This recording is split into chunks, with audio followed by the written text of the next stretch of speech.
Fishermen in Yemen are suffering as waterways have been a target of the warring parties. Yet they keep fishing to make a living and support their families. They have been bombed several times and their boats were destroyed completely. This report has more details. The Yemeni fishermen are risking everything they have just to be able to feed their families.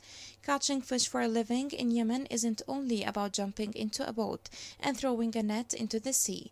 You need to also say goodbye to your family and prepare them for the fact that they might never see you again. What was once a fairly routine occupation has become a matter of life and death since war started in 2014. This has little to do with storms or treacherous currents at sea, but rather the fact that after the Houthi militia declared most of Yemen's territorial waters to a conflict zone, fishermen have frequently been fired upon and killed when attempting to work there. According to statistics from Yemen's Fisheries Authority, as of August 2019, at least 334 fishermen had been reported killed or injured since 2015. Others have been arrested and had their boats seized, while some were now detained in Houthi prisons in Yemen. A Yemeni fisherman from the city of Aden called Ahmed Futayh stated that fishermen in Yemen are only allowed to fish in specific areas near to the beach.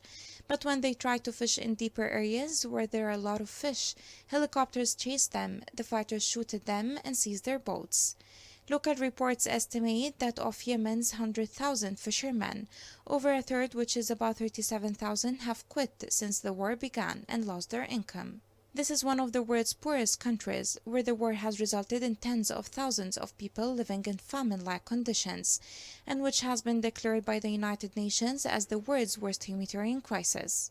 Desperate to continue earning a living and feeding their family, many fishermen decided not to continue in this dangerous job and they went to look for an alternative, where they can be safe from the collision bullets. However, others don't have any other profession to help them provide for their family members. Hundreds of fishermen have been killed or injured at sea since the war began. Those left are forced to sail further and risk even more.